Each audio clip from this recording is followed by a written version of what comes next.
Yo, what's up guys, your boy back with another video, and today we're going to talk about the file hierarchy and the terminal of the Linux operating system. So as you can see, I'm running right now the Manjaro 18.0, which is based on the Arch Linux.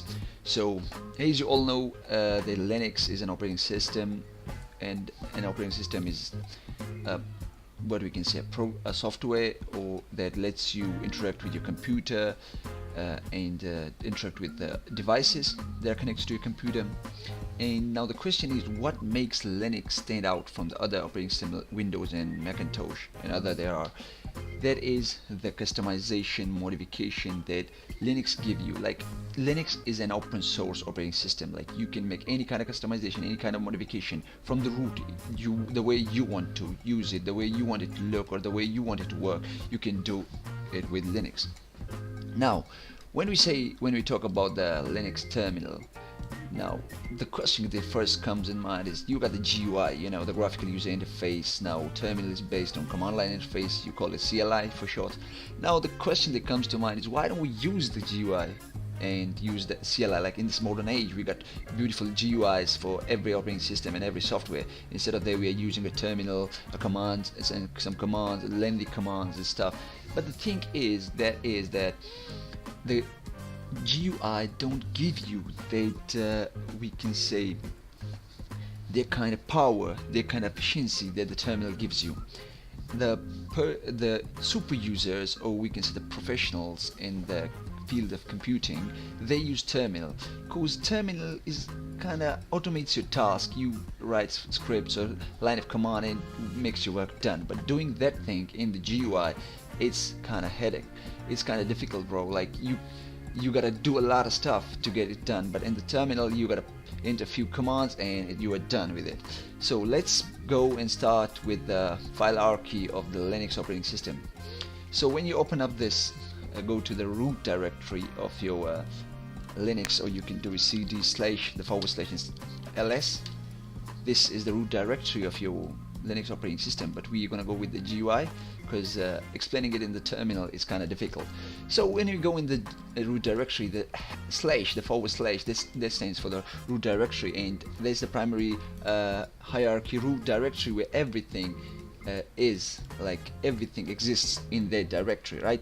So the first folder we see is bin. Now what is bin? Bin is the essential user binaries. Like, you can understand that the binaries, when it comes to binary, essential user means like the common user, the typical user, the binary for them, like the common commands they will use, ping and ls, grep, cat, copy file, move file. These stuffs are all stored here, like every typical user that uses it. And what's in the boot directory? From the name we know it, the boot directory contains all the files that are required for booting up your system.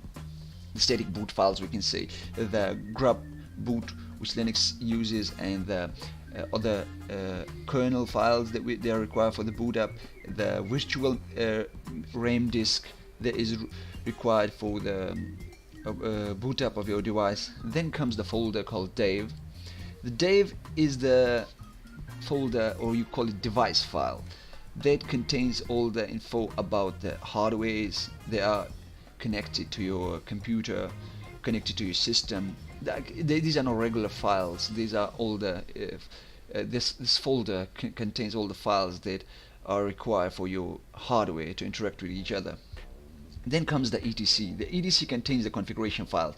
By the configuration files, like all the services, all the scripts that you need to enable a service, disable a service, use a service, or get information about a service, that exists in the etc.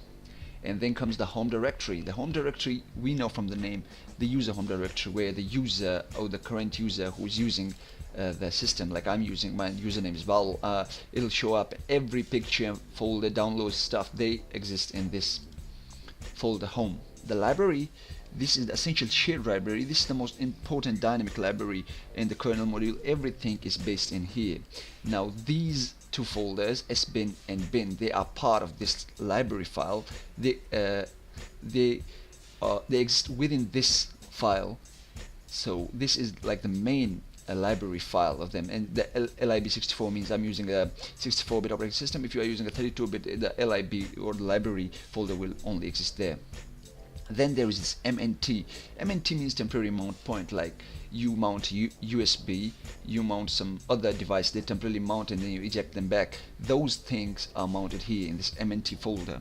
Then comes OPT, the optional packages. This is where when you install the third-party applications or something that you install, the user installs by themselves, they exist in this OPT folder. Like I've installed bunch of files, the Tor browser and other stuff, Metasploits and stuff.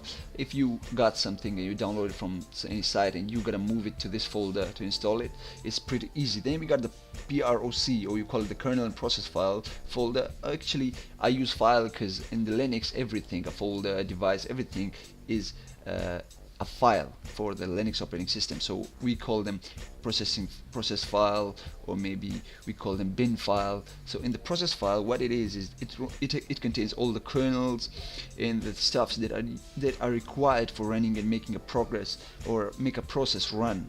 These things exist in this folder. In the root directory, there is where the super user or the root works. So this folder can be only accessed by the root or the super users. When you try to open it, it's gonna ask for password. Simple as that. So then we got the RUN, or run, that application state file. It's a temporary file system available like for the when you boot up your system, or early boot process files that are required when you boot up your system. Those files are in here. So then we got the SBin. Now there is bin and there is SBin. The difference is this is for the administrator or the super user. It contains all the libraries of the super user that the super user uses while making its work done. Then we got the SRV.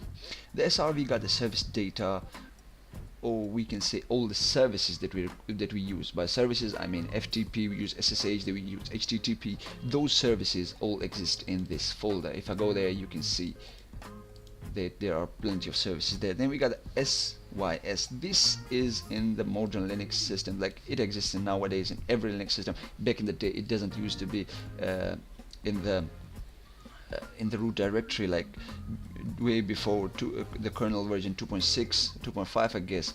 This folder doesn't used to exist now. This is in the modern day Linux systems that is used to associate and drivers and stuffs with each other. Then we got the TMP, the temporary folder. Everybody knows this exists in the Windows, this exists in the Mac, this exists in every operating system. That anything that needs to be loaded for a specific amount of time or temporarily, those files come into this folder. Then we got the USR. There is the user binary. It contains like all the user binary that you add from your own. Like if I install or add some binary that I get from any repository, those are added inside here. So then we got the VAR. Those are variables that contain all the cache of applications, or maybe it's the package manager, the database file of other applications. Those exist in the VAR folder. So that's pretty much the Linux file hierarchy. So let's go with the terminal. Let me clear this. So when you open the terminal, you got here bubble@Linux, and let me close this one and start with a new terminal. So when you open this, you got bubble@Linux, and you got this tilde sign. So what is this? Bubble is the username, the current user which is logged in. If your username is Michael, Michael must be shown here. And @Linux, this is the machine name. Like when you install Linux, when you while in the installation process, it asks you for naming your machine something. So I named it Linux. You can name and the name which you gave to your computer that be showing here. The tilde sign means you are currently in your home directory. At this place, your working directory is shown. So if I type in pwd, the point into working directory, you press enter, it says that you are currently in this directory. So this is pretty much it in the terminal. When you open up, this is the first interface you get. So I've uploaded many videos in which I explain the commands that I required that you use in the terminal. So those videos are available on my channel. I'll link them in the description. I'll link them here in the corner. You can go there and check them out. in which I explain the number of commands you use, why you use, and what the command is meant by that.